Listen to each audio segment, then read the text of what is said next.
नमस्कार, आप देख रहे हैं दर्श न्यूज। मैं हूं आपके साथ रितेश शर्मा।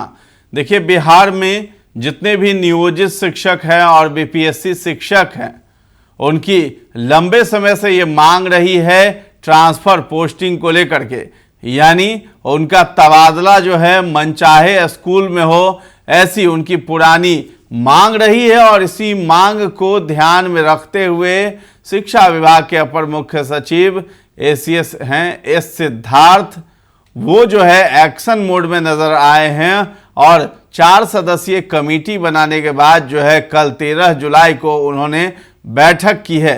4 सदस्यीय जो कमेटी बनी है उसके साथ बैठक की है और बैठक में ये निर्णय लिया गया है कि 1 अगस्त से जो है नए और पुराने सभी शिक्षकों की काउंसलिंग की जाएगी। उनके ट्रांसफर पोस्टिंग को लेकर के जो है नियम बनेंगे, ऐसा पॉलिसी में बदलाव करके किया जाना है, जिसको लेकर के अब जो है एक और लेटर जारी किया गया है, जिसमें कहा जा रहा है कि 20 जुलाई तक ई शिक्षा कोष पोर्टल है, उस पर जितने भी शिक्षक हैं उनको अपने स्कूल का लोकेशन सब कुछ क्लियर बताना पड़ेगा कि किस दुर्गम क्षेत्र में आपका स्कूल आता है, किन पहाड़ों को पार करके जो है शिक्षक पढ़ाने के लिए जाते हैं स्कूलों में, या किन नदियों को पार करते हैं, किस क्षेत्र में आता है, ये सब जानकारी देनी होगी। तो ये लेटर जारी किया गया है। लेटर में लिखा हुआ है, ये जिला कार्यक्रम पदाधिकारी प्रारंभिक शिक्षा एवं सर्व शिक्षा अभिन्न सभी जिले के लिए किया गया है। विषय है ई शिक्षा कोष पोर्टल पर सभी विद्यालयों का भौगोलिक जानकारी प्रविष्ट कराने के संबंध में, यानी भौगोलिक जानकारी देनी है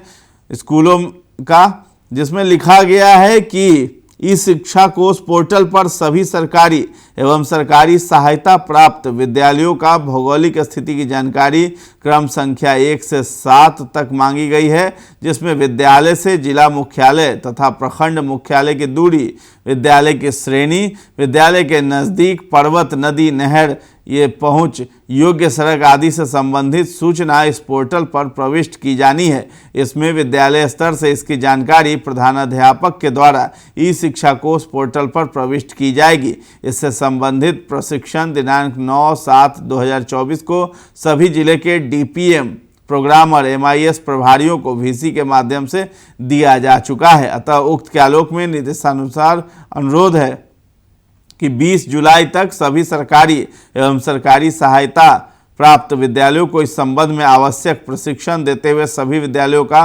भौगोलिक स्थिति की जानकारी ई शिक्षा कोष पोर्टल पर प्रविष्ट करना सुनिश्चित किया जाए।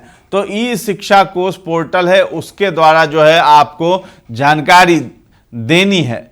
और आपको बता दें कि ट्रांसफर पोस्टिंग को लेकर के जो पॉलिसी पहले की थी उसको बदल दिया जाएगा और नई ट्रांसफर पोस्टिंग पॉलिसी ला रहे हैं एसीएस सिद्धार्थ, और उसी के लिए उन्होंने बैठक की है। सूत्रों से ऐसी खबर आई है कि जितने भी जो क्षेत्रों में जो सभी विद्यालय उनको 5 कैटेगरियों में बांटा गया है। तो आपको बता दें कि 5 कैटेगरी में बांटा गया है, और जिसमें कि बिहार के नए और पुराने शिक्षकों का एक साथ तबादला किया जाना है। 1 अगस्त से सभी शिक्षकों की काउंसलिंग भी होगी। पहले सक्षमता पास की ही होनी थी केवल काउंसलिंग, लेकिन अब सभी शिक्षकों की काउंसलिंग के साथ तबादले पर सहमति भी बन गई है। तो आपको बता दें कि ये जो 5 कैटेगरी में स्कूलों के बारे में जिक्र किया गया है, उसमें पहाड़ क्षेत्र है, नदी पार एरिया है, सेमी अर्बन एरिया है, अर्बन एरिया है और रूरल एरिया है। तो इन सभी क्षेत्रों में जितने भी स्कूल हैं उसके लिए जानकारी मांगी गई है ई शिक्षा कोष पोर्टल पर, और उसके साथ ही साथ जो है 1 अगस्त से काउंसलिंग की ऐसी खबर आ रही है सूत्रों के हवाले से।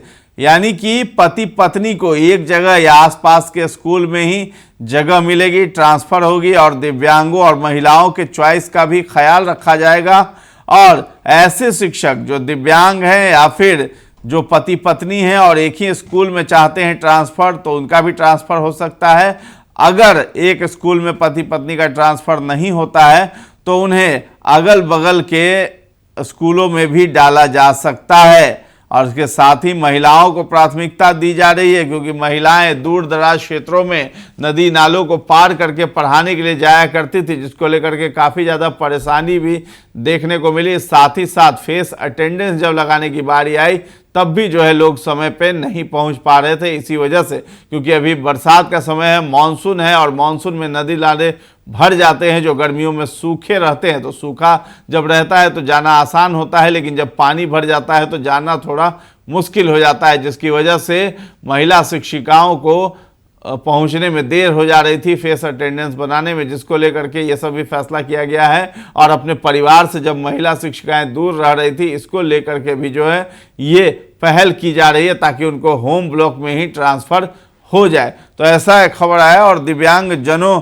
को भी रियायत मिल सकती है, उन्हें भी होम ब्लॉक दिया जा सकता है स्कूल में। इसके साथ ही शिक्षा विभाग नियमावली में बड़ा बदलाव करने जा रहा है। सभी शिक्षकों की काउंसलिंग होगी 1 अगस्त से। सक्षमता परीक्षा पास शिक्षकों और बीपीएससी शिक्षकों की भी काउंसलिंग की जाएगी, और साथ ही साथ बिहार के नए पुराने शिक्षकों का तबादला भी होगा। नियोजित की भी काउंसलिंग की जानी है। तो ऐसा एसीएस सिद्धार्थ की तरफ से ये पहल की जा रही है। हालांकि ये खबर जो है सूत्रों से आई है, लेकिन ये लेटर सामने आ गया है कि 20 जुलाई तक जो है ई शिक्षा कोष पोर्टल पर आपको सारी जानकारी स्कूलों का देना होगा, किस क्षेत्र में स्कूल आते हैं। तो ये 5 कैटेगरियों में बांटा गया है। अब इसमें देखना है कि आगे ये किस तरीके से ऑफिशियल अनाउंसमेंट किया जाता है। तो फिलहाल इस खबर में इतना ही है। दर्श न्यूज़ के साथ बने रहें, और अभी तक हमारे चैनल को आपने सब्सक्राइब नहीं किया है तो जरूर कर लें। धन्यवाद।